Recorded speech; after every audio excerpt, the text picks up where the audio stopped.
The day had started like most others for Daniel and his son. Sam with cold hands, empty pockets, and a quiet promise to keep walking.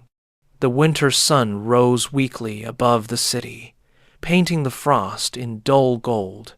They'd spent the night under an overpass, their blankets stiff from the cold. Daniel brushed snow off his shoulders, then helped Sam to his feet. "Another day, huh?" he said softly. Sam nodded, clutching the handle of his worn backpack. They didn't know where they were going exactly, only that moving kept them warm, and stopping too long made the world colder. They wandered through the industrial part of town, where warehouses stood like sleeping giants.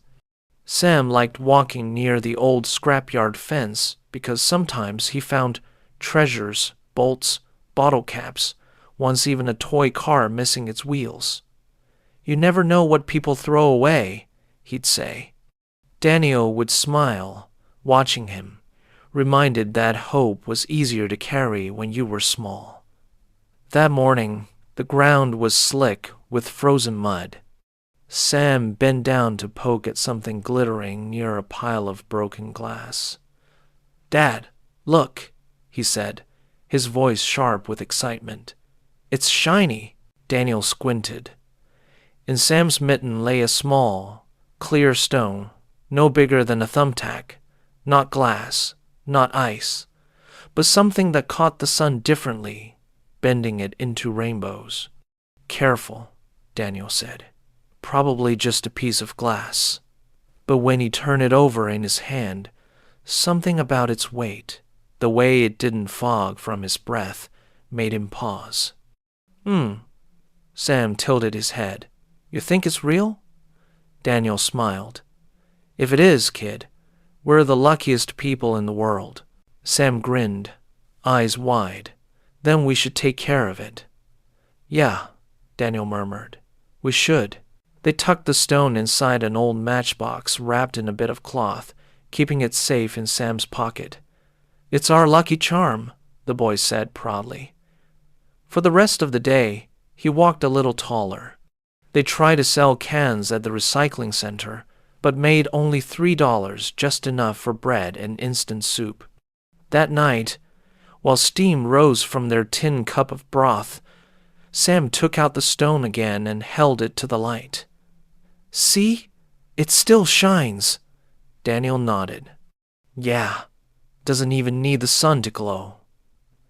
He didn't know why that made him uneasy. The next morning, they went into town, hoping to warm up inside a convenience store. Sam begged to show the stone to someone. "Maybe they'll tell us what it is." Daniel hesitated, but finally agreed. They approached the counter where a bored cashier in a heavy jacket scrolled through his phone. Sam placed the stone carefully on the counter. "We found this." The man glanced down, snorted, and said, "Cute. Piece of glass, kid." He flicked it back with his finger. Daniel caught it before it fell. "Hey," he said quietly. "No need for that." The man shrugged. "Sorry, old-timer. Just saying." They left without arguing. Sam's shoulders drooped. He didn't even look close. Daniel ruffled his hair. "Some folks can't see what's right in front of them unless it's already in a fancy box." Sam frowned. "So how do we know for sure?" Daniel thought for a moment. "Jewelry store. They'd know." Sam's eyes lit up again. "Can we go?" Daniel sighed. "They won't take us seriously." "Whoa. Let's just try," Sam said. "Please?" Daniel looked at the boy's red cheeks, his stubborn spark of belief, and nodded. "All right, partner. Let's try." They walked 3 miles into downtown. The jewelry store glittered behind spotless glass, chandeliers reflecting in polished cases. Daniel hesitated before pushing the door their boots, leaving damp prints on the tile. A woman behind the counter looked up with a polite, practiced smile that froze slightly when she saw their clothes. "Can I help you?" she asked. tone stiff but not cruel. Sam stepped forward and opened the matchbox. "We found this," he said proudly. "Can you tell us what it is?" The woman leaned closer, then glanced at Daniel. "Where did you find it?" "By the scrapyard," Daniel replied honestly. Her expression shifted a flicker of suspicion. "I see," she said.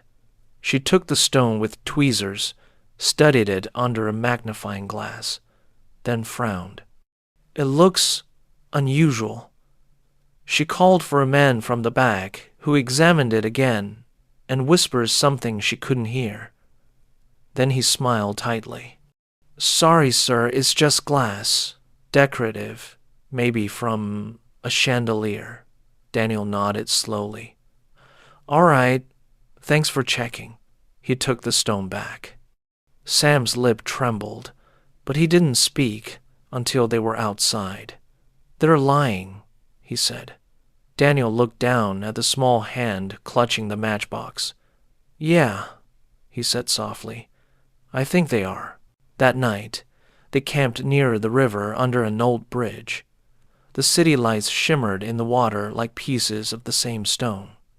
Sam sat close to the fire, turning the diamond over in his fingers. "If it's really a diamond, why wouldn't they tell us?" Daniel stared into the flames. "Because people don't like their idea of the world being wrong. Two folks like us walking in with something worth more than their car, that doesn't fit the story they believe." Sam frowned. "Then what do we do?" Daniel poked the fire. "We find someone who listens, not just looks." The next morning brought heavy snow. They took shelter inside an old bus stop. Sam kept peeking at the stone, as if to make sure it hadn't disappeared overnight. "What if we lose it?" he asked. Daniel smiled. "Then maybe it wasn't meant for us. But if it is, it'll stay." He spoke lightly, but something inside him was stirring a thought that maybe this wasn't just luck. Maybe it was a test. By noon, they decided to visit the small pawn shop near the edge of town. The owner there, Mr. Ellis, was known for being fair and, more importantly, kind. Mr. Ellis was a gray-haired man with a face like worn leather and a bell above his door that sang softly when they entered. "Cold day for walking," he said, looking up from his counter. "You two doing all right?" Daniel nodded. "Could be worse." Sam stepped forward. "We found something, sir. We think it might be important." Mr. Ellis raised an eyebrow. "Let's see." Sam opened the matchbox carefully and placed the stone in his palm. The old man held it under his lamp, turning it slowly. His eyes narrowed, then widened just slightly. "Well, I'll be?" He set it down gently. "You boys mind if I test it?" Daniel hesitated. "Go ahead." Mr. Ellis took out a small black tester with a wire and pressed it to the stone. A light blinked green. Then he did it again. Green. He looked up, voice low. "That's no glass." Sam's eyes went wide. "It's real?" Mr. Ellis nodded slowly. "Looks like it. Small, but clean. Worth quite a bit, if I'm not mistaken." Daniel exhaled, not in relief, but disbelief. "How much is quite a bit?" The man smiled faintly. "Enough to change a few winters, that's for sure." For a moment, silence filled the shop. The ticking of the wall clock felt loud, deliberate. Mr. Ellis leaned forward. "You find this near the scrapyard, you said?" Daniel nodded. "Yeah. Then it likely fell off a truck or something. Someone's missing it. I guarantee that." Daniel glanced at Sam, who was grinning from ear to ear. "See, Dad? I told you it was special." Daniel smiled, but worry creased his brow. "Yeah, buddy, you were right." Mr. Ellis cleared his throat. "Listen, I could hold on to it, contact the authorities. No, Daniel interrupted softly. It's our responsibility. We'll find the owner. Mr. Ellis studied him for a moment, then nodded. That's a good answer. He placed the diamond back in the matchbox and handed it to Sam. You take care of that, young man. That little thing's got more power than most people know how to handle. Sam nodded seriously. We will. Daniel thanked him and slipped back into the cold. The snow had stopped, leaving the world bright and silent. For the first time in months, Daniel's steps felt light. He didn't know where this path led, but for once, it didn't feel like it was running away from something. It felt like it was running toward it. They walked until dusk painted the city in gold and violet. Sam couldn't stop talking about what they might do, who the diamond might belong to, what life could be like if they did the right thing. Daniel listened, smiling quietly. He'd seen enough of the world to know that goodness didn't always pay, but maybe, just maybe it could. Dad, Sam said suddenly, what if the person who lost it is really sad right now? Daniel looked down. Then we'll make them happy again. Sam nodded. And maybe they'll be nice. That's the hope, Daniel said. That night, they stayed at a shelter for the first time in weeks, thanks to Mr. Ellis, who'd called ahead and vouched for them. The beds were narrow but warm. The soup tasted like a feast, and for once, no one looked at them like they didn't belong. Sam lay in bed, holding the matchbox to his chest. Do you think Mom would have believed us? He whispered. Daniel smiled faintly. She would have been the first to believe. Then she's proud, Sam said softly, closing his eyes. Daniel lay awake a long time after, staring at the ceiling, wondering if maybe she really was. Morning came with pale sunlight filtering through frost-streaked windows. They packed up their things, thanked the staff, and set out again. Daniel stopped by the library to ask if anyone had reported a missing diamond. The clerk shook her head, but offered to check online. Nothing. Keep looking, she said kindly. If it's valuable, someone will come forward. Daniel nodded. Outside, Sam tugged at his sleeve. Maybe the person's rich. Maybe, Daniel said. But rich doesn't always mean happy. Sometimes they lose things money can't fix. Sam frowned. Like what? Daniel smiled. Like hope. They spent the rest of the day asking at shops near the scrapyard jewelers, repairmen, even the scrap dealers. No one claimed it. Some laughed, others just shrugged. But as the day ended, something unexpected happened. A woman from a nearby cafe overheard them and said, There was a break-in at a jeweler 2 weeks ago. Thieves dropped something when they ran toward the tracks. Daniel froze. You sure? She nodded. That's what the paper said. Sam grinned. Then we can find them. Daniel chuckled softly. Or maybe we can find who it really belongs to. They decided to go back to Mr. Ellis the next morning to tell him what they'd learned. But as they walked past the cafe again, the same woman waved them over. You still got that stone? She asked. Daniel hesitated. Yes, because the police are still looking for stolen jewelry. Maybe it's one of theirs. Daniel thanked her and said they'd check. As they walked away, Sam asked, Are we in trouble? No, buddy, Daniel said with a smile. We're just doing what's right. Sometimes doing the right thing takes longer than people expect. They reached the river as night fell, the city lights flickering like frozen stars. Sam held the matchbox close, staring at the diamond that had somehow become both burden and blessing. Dad, he said quietly, if we give it back, we'll still be okay, right? Daniel looked at him, this small boy who still believed goodness. always found its way home and said, "Yeah, Sam, we'll be okay. Because we'll know we did the right thing." The wind moved softly through the trees, and for the first time, the diamond's light didn't look cold. It looked like promise. The next morning, the world felt sharper, the cold more biting, the wind less forgiving. Daniel and Sam walked toward the pawn shop, the small matchbox tucked safely inside Daniel's coat. The streets were wet from melting snow, and the puddles reflected a gray sky that promised more. Sam kicked at a piece of ice as he walked. "What if someone takes it from us, Dad?" Daniel smiled gently. "Then we'll know it wasn't meant for us. But if it's really ours to protect, no one can take it." Sam nodded, though his little hand tightened around his father's glove. Mr. Ellis was already sweeping his porch when they arrived. He waved, his breath fogging in the air. "Morning, gentlemen," he said warmly. "You look like men on a mission."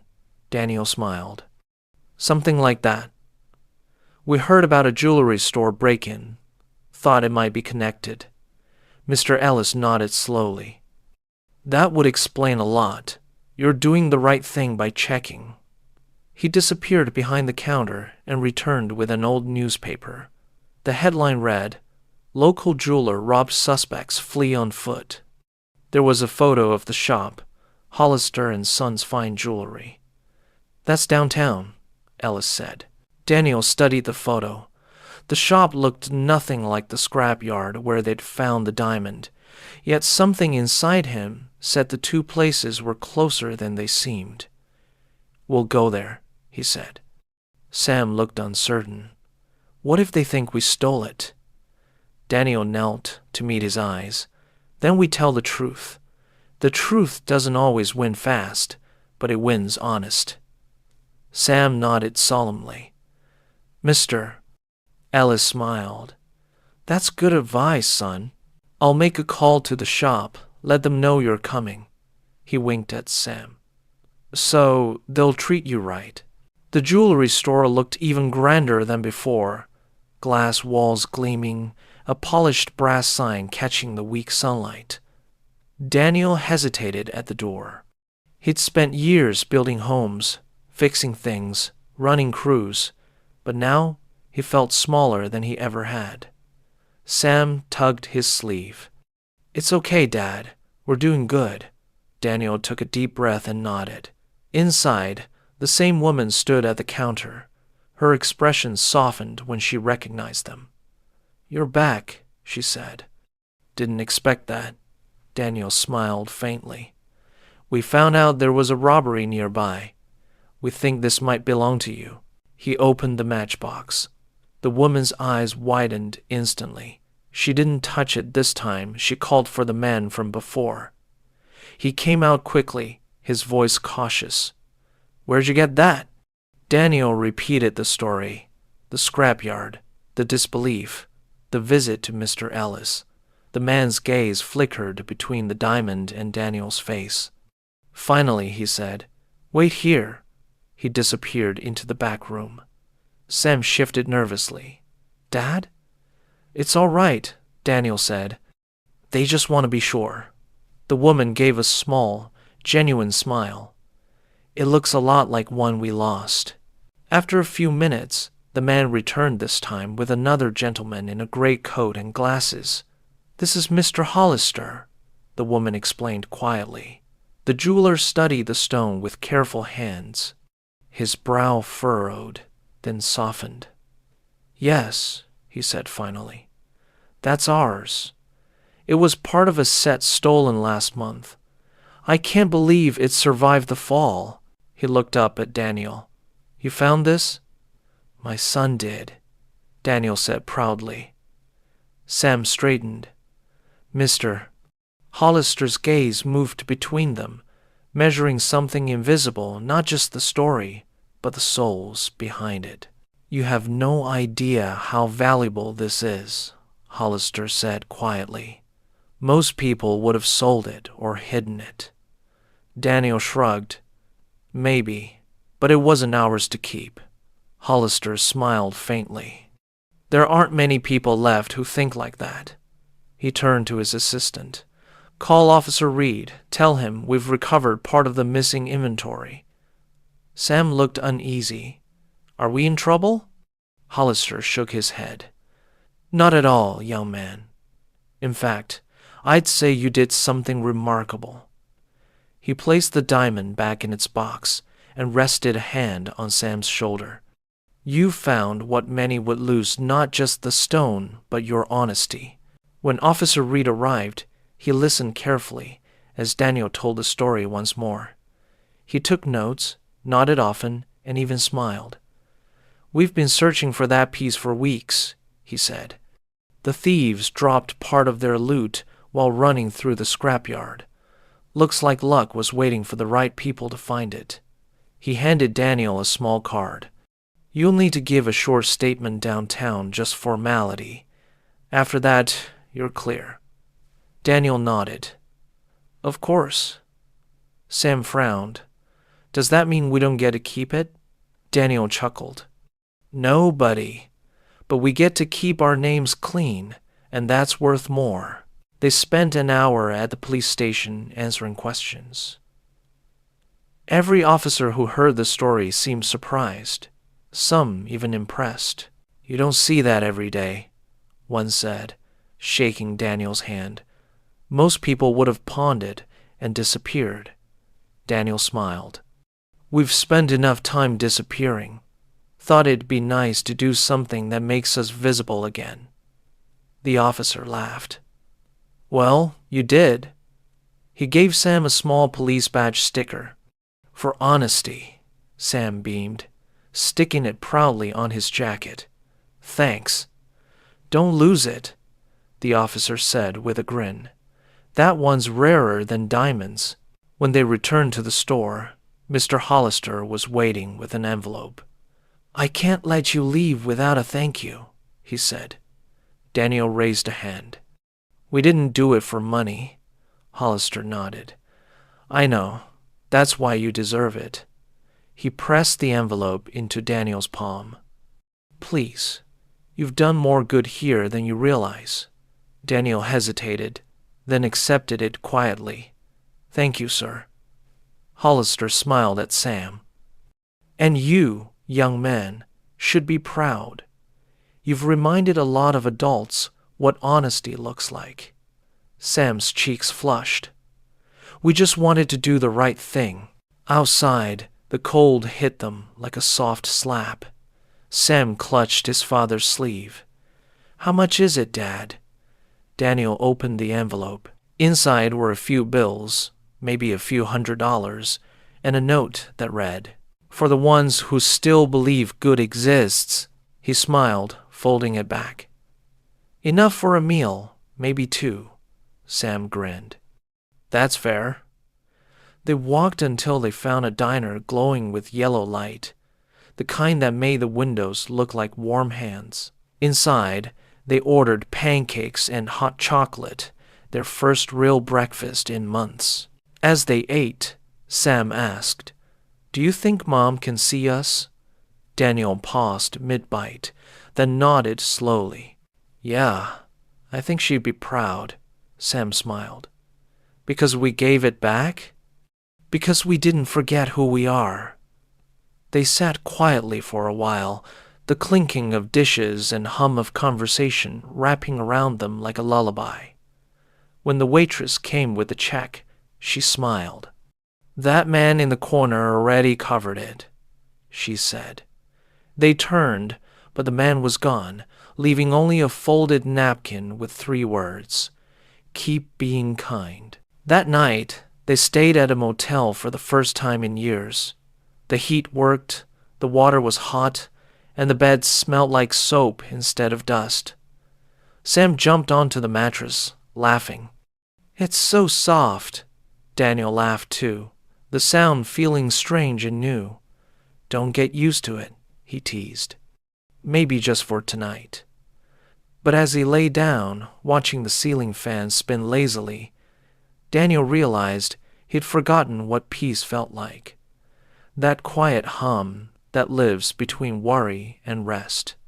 For the first time in a long time, his heart didn't race ahead of tomorrow. The next morning, they returned to thank Mr. Ellis, but his shop was closed. A handwritten note on the door read, "Out, delivering goodness, back soon." Sam laughed. "He's just like us now." Daniel smiled. "Guess kindness spreads faster than the cold." They spent the day doing small things, helping a man push his stalled car, sharing their leftover breakfast with a stray dog, carrying groceries for an older woman. None of it paid, but somehow it all felt richer than money. Every time someone said thank you, Daniel heard something deeper. You matter. By evening, the story of the honest homeless man and his son began spreading. Someone had taken a photo of them at the police station. Daniel shaking Officer Reed's hand, Sam smiling beside him with his little badge sticker. It appeared online, shared quietly through local groups and news sites. Comments filled with words Daniel hadn't expected in a long time. Faith, hope, decency. When Mr. Ellis finally called that night, his voice was full of laughter. "You're famous, Daniel. People are asking how to help. Maybe it's time to let them." Daniel shook his head gently. "We don't need help. We just needed a fair chance." Still, help found them anyway. The next morning, a reporter approached them outside the shelter. "Mr. Davis?" she asked. "I'm from Channel 8 News. Mind if we talk?" Daniel looked wary, but Sam's eyes sparkled. "We're going to be on TV?" The woman smiled. "Just for a few minutes. People want to hear your story, how honesty still exists." They agreed, and soon a camera crew arrived. Daniel spoke softly but clearly, his voice carrying a quiet dignity. "We didn't find the diamond. It found us. Maybe it just needed someone to remind people that doing right is still worth something." That night, their story aired. Viewers watched as the camera panned over Daniel's worn coat, Sam's bright smile, and the matchbox that once held a fortune. The anchor's closing words were simple. Sometimes the richest hearts wear the poorest clothes. Within hours, messages poured into the shelter, people offering jobs, housing, even donations. Daniel was overwhelmed. "We didn't do it for this," he said softly. "I know," the shelter manager replied. "That's why it's happening," he said. Days later, Mr. Hollister invited them back. "There's something else," he said with a smile. "The insurance covered the loss, but your honesty can't be replaced. I'd like you to manage our delivery and maintenance work. It's steady pay, and you'd be part of the team." Daniel blinked. "You're serious?" "Completely. People like you remind us what trust looks like." He extended a hand. Daniel shook it, the weight of years of failure lifting slightly from his shoulders. Sam clapped his hands. "Dad, we can have our own place again." Daniel smiled. "Yeah, buddy. Looks like we can." That night, as they walked home through softly falling snow, Sam looked up. "Dad, do you think good things always come back?" Daniel thought for a moment. "Maybe not always. But I think when you send something honest out into the world, it finds its way home." Sam nodded, satisfied. "Then we did good. We did real good," Daniel said, his voice thick with emotion. The snow fell slower now, softer as if the world itself wanted to listen. And somewhere in the distance, the lights of the city flickered like small diamonds scattered across the dark. When they reached the river, Sam stopped. "This is where we found it," he said softly. Daniel looked at the frozen ground and smiled. "Yeah, feels like a lifetime ago." Sam opened the matchbox. now empty. Can we keep it? Daniel nodded. It's not for holding diamonds anymore, Sam. It's for keeping memories. Sam smiled and tucked it into his pocket. As they walked on, the city lights reflected in the water hundreds of tiny sparks that no one could steal. And for the first time, Daniel realized something simple and true. You don't have to own light to live in it. Spring came slowly, shy and hesitant, like a guest unsure if it was welcome. The snow began to fade from the sidewalks, and the river, once hard and silent, started to move again. Daniel and Sam had been living in a small apartment above the jewelry shop for almost 2 months now. It wasn't fancy 2 rooms, thin walls, and the hum of traffic below, but to them, it was a palace. Every night, before turning off the lamp, Daniel would whisper, "We made it, kid," and Sam would answer, half asleep, "Yeah, Dad, we really did." Daniel's new job at Hollister & Sons was steady and humble. He handled deliveries, repairs, small maintenance tasks, but what mattered most was the trust. Every package he carried bore the shop's seal, and every handshake reminded him that his name now meant something again.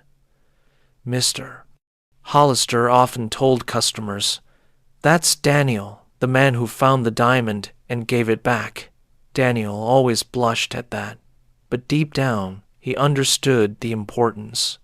Sometimes the story you tell about a person becomes the roof they live under. Sam went to school nearby, his backpack filled with pencils, books, and that same old matchbox, empty now, but still sacred. He told his teacher the story of the diamond, though she first thought it was a fairy tale. When she looked it up and found the news article, she cried. "You're a good boy," she told him. Sam just smiled and said, "My dad says being good is like breathing. You can't stop doing it just because the air gets cold." After that, the whole class wanted to sit with him at lunch. Every Friday evening, Daniel and Sam visited Mr. Ellis at his pawn shop. The old man would brew weak tea, pull out 2 chipped mugs, and talk about the world like it was an old machine, rusty but fixable. "People forget," he said once, "that honesty isn't just telling the truth. It's giving something back to the world, even when it never gave you much." Daniel nodded. "We're trying," Ellis smiled. "You already are." Those nights always ended the same way, with laughter, tea, steam, and the kind of silence that felt like home. One afternoon, as Daniel cleaned the front window of the shop, a woman walked in elegant, composed, with silver hair and eyes like calm water. "Excuse me," she said softly. "Are you the man who found the diamond?" Daniel wiped his hands and nodded. "Yes, ma'am." She smiled faintly. "It was part of a family collection.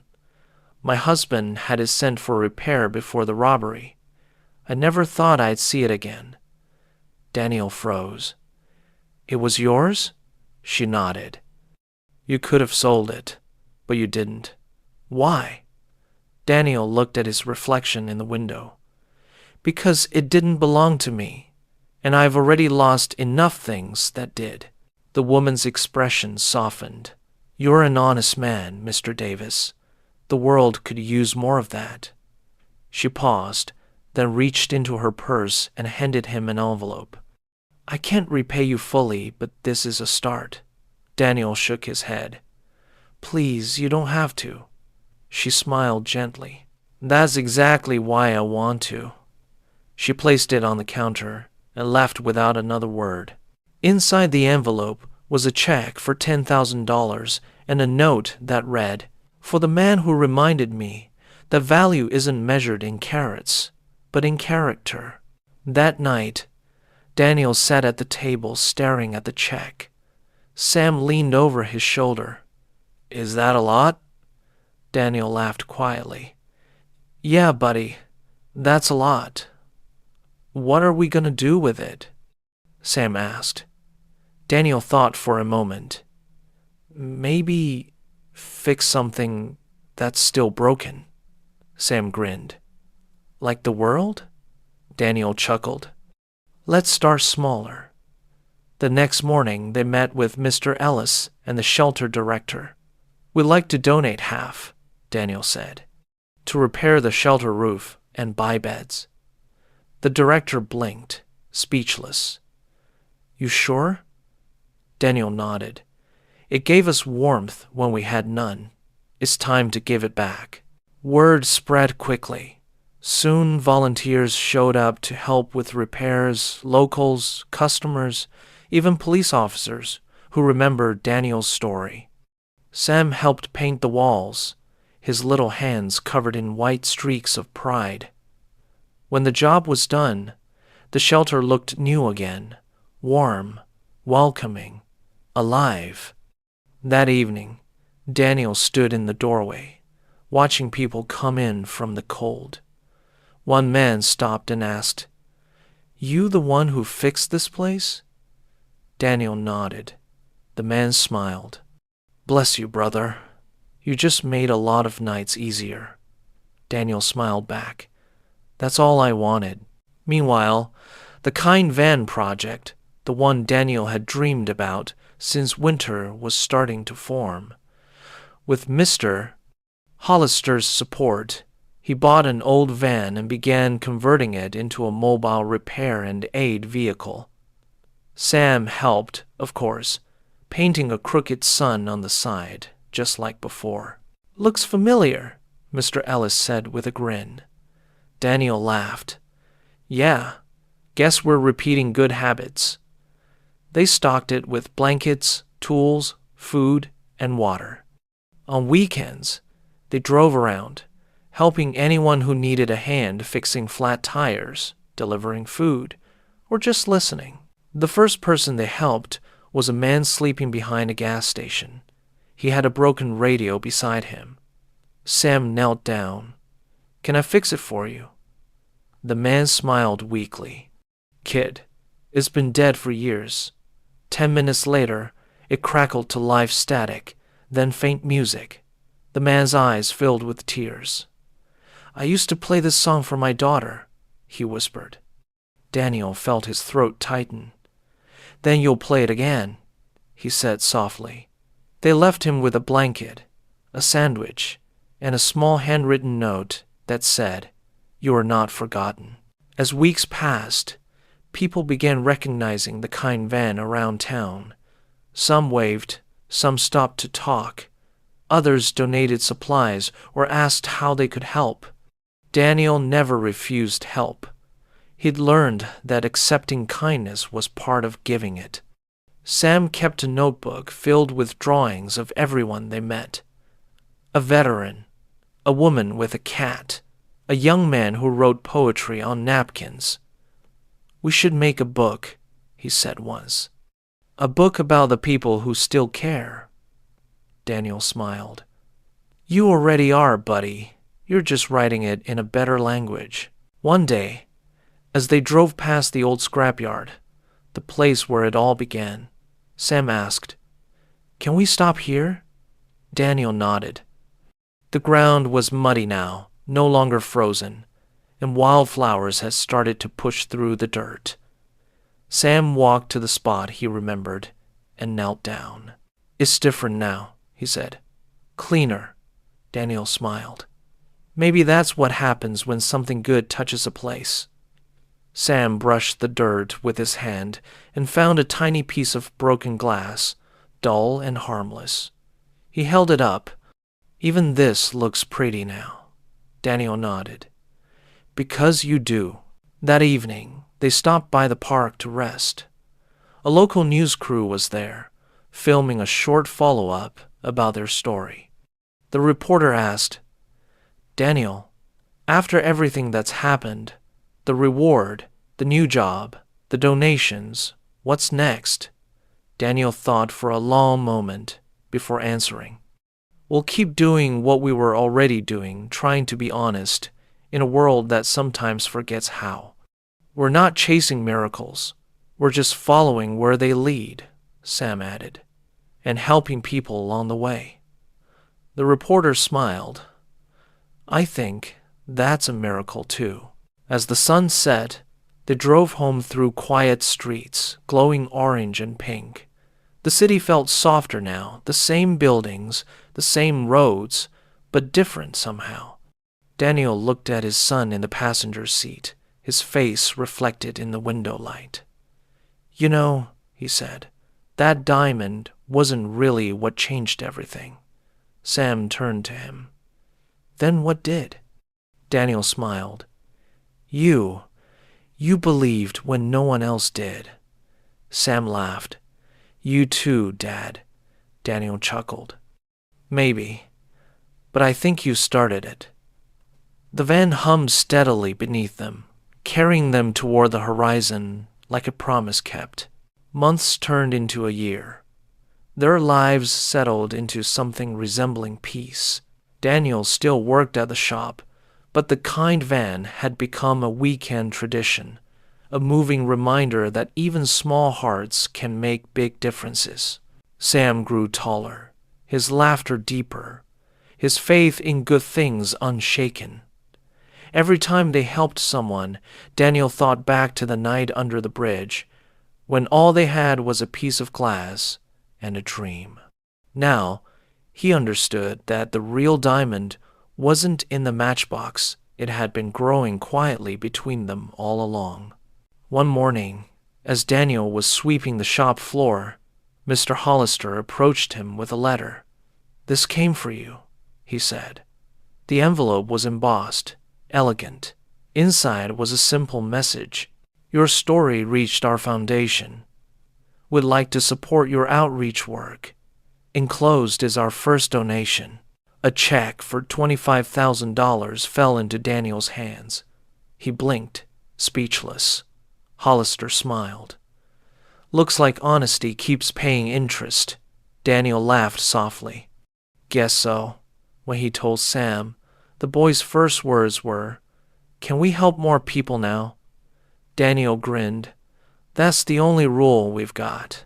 That summer, the Kind Van Project became a community effort. Volunteers painted more vans, added supplies, and began visiting nearby towns.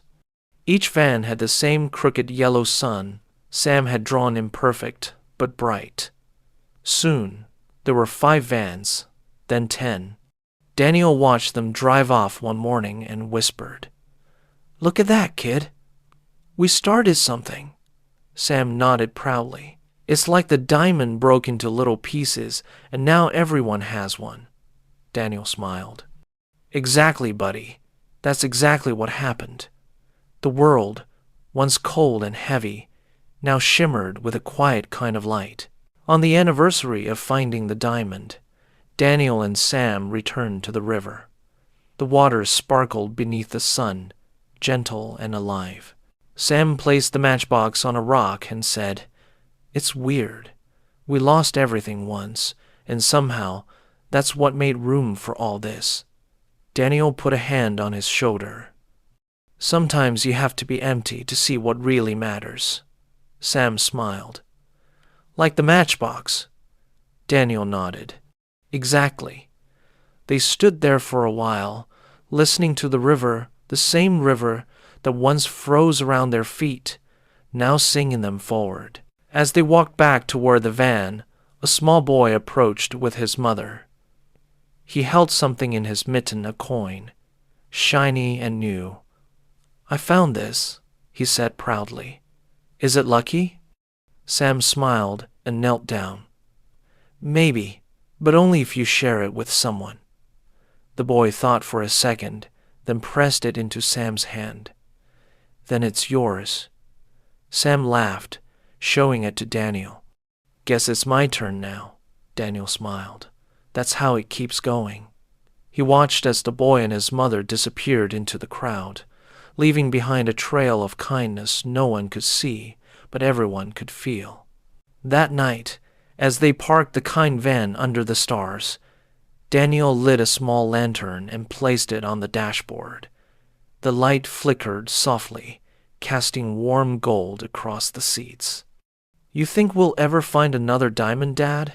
Sam asked sleepily. Daniel smiled. "We already did, son. Every time we help someone, every time someone smiles, that's another one." Sam yawned. "Then we're rich." Daniel laughed quietly. "Yeah, kid. Rich where it counts." Outside, the night was calm, the air full of distant echoes, and somewhere in that darkness, a small spark of light kept shining, honest and unbreakable.